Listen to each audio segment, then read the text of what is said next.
दुसरीकडे विनोद तावडे यांनी सुद्धा आपल्या मतदानाचा अधिकार बजावलेला आहे। माध्यमांशी काही बोलणार का, त्यांना काही प्रतिक्रिया देणार का, कालच्या घटनेनंतर ते पाहणं महत्त्वाचं असेल। तर दोन दृश्य आपण या ठिकाणी पाहतोय। जय पवार आपला मतदानाचा हक्क बजावून या ठिकाणी बाहेर पडतायत, तर दुसरीकडे विनोद तावडेंनी आपला मतदानाचा हक्क बजावलेला आहे। कालच्या घटनेवर विनोद तावडे काय प्रतिक्रिया देतात याकडे आपलं लक्ष असेल।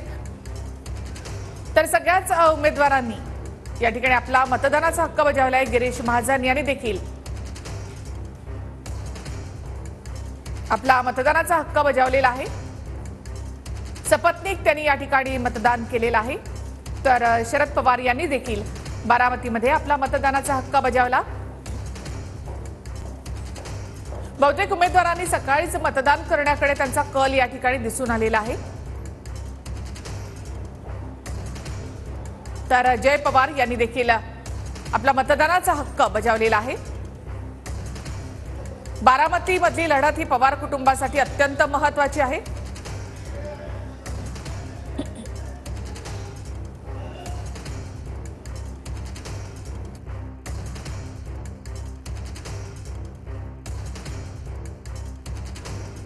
एकूणच कालच्या घटनेवर आता विनोद तावडे काय बोलतात।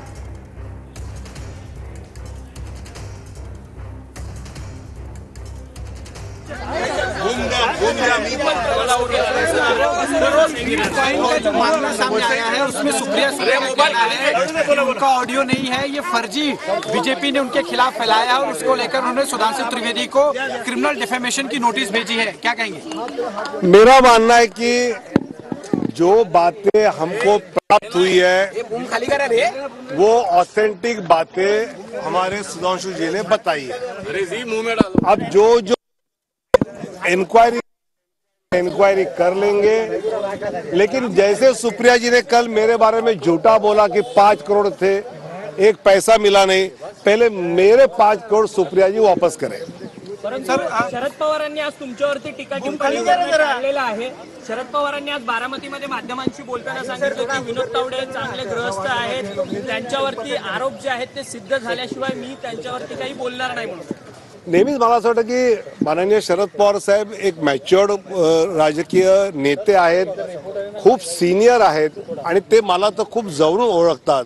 त्यामुळे अशा ह्याच्यात मी असू शकत नाही, त्यांना माहिती आहे आणि त्याबद्दल मी त्यांचे धन्यवाद पण मानतो।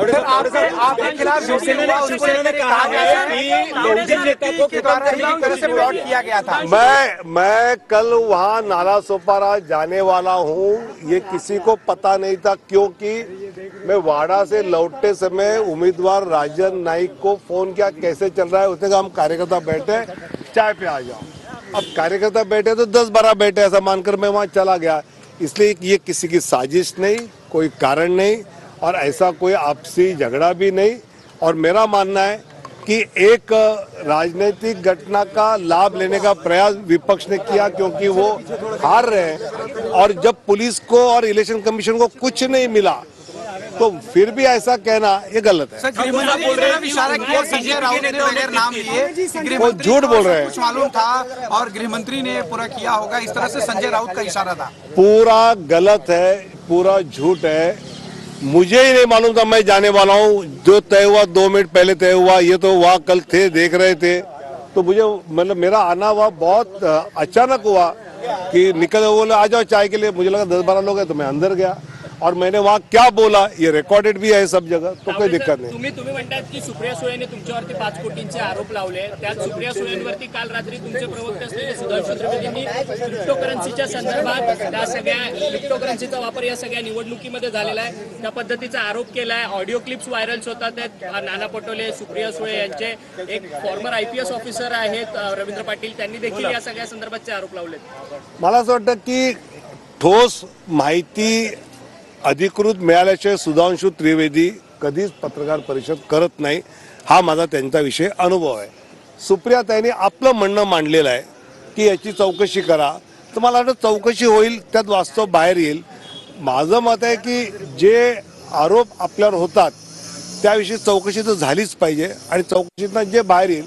पण सुधांशु त्रिवेदींचा माझा अनुभव आहे की ते असे राज्यसभा सदस्य आहेत की जर ठोस माहिती नसेल तर ते आरोप करत AI नाही. जनरेटेड ऑडियो था, सुप्रिया सुले का हो या फिर नाना पटोले या फिर अमिताभ गुप्ता का, उस ऑडियो में जो है ये जो है साफ तौर पे दिख रहा है और वही आरोप भी है जो है विपक्ष का कि AI जनरेटेड ऑडियो के जरिए जानबूझकर विनोद तावड़े जो पैसे के मामले में वहां पकड़े गए थे, उस चीज को दबाने की ये कोशिश बीजेपी की तरफ से की गई। मतलब मैं पकड़ा ही नहीं गया, मेरे पास पैसा मिला ही नहीं, तो दबाने की बात है क्या उसमें? चला धन्यवाद कि पुलिस को कोई पैसा नहीं मिला, कुछ नहीं मिला, इसलिए राहुल गांधी और सुप्रिया सुले जो 5 करोड़ की बात कर रहे हैं, तो मेरा अगर 5 करोड़ ये सच था तो कृपया राहुल जी और सुप्रिया जी मुझे 5 करोड़ लौटा दें। विनोद जी, बस एक बात बताइए विनोद जी, आपने पहले बोला, आपने कल बोला आचार संहिता के लिए मैं वहां पर गया था मीटिंग के लिए, आज आपने बयान बदला, आपने कहा चाय के लिए गए थे। इन दोनों बयानों में ही इतना फर्क है। आपने अगर कल मेरा पूरा बाइट सुना होगा तो ये सवाल आप पूछती नहीं। मैं वाड़ा से लौट रहा था, मैंने राजन नाइक को पूछा क्या चल रहा है, कैसी तैयारी है, बोले बढ़िया, हम लोग कुछ बैठे तो चाय के लिए आ जाओ। तो मैं वहां गया और जब मुझे ध्यान में आया कि बूथ प्रमुख बैठे तो ईवीएम मशीन कैसे सील करते हैं, 45 सेकंड में कैसे वोट होना चाहिए, ये जानकारी मैंने 5 मिनट में दी। इसलिए मेरा कल का बयान भी वही है और आज का भी वही है। 9,93,000 जो मिला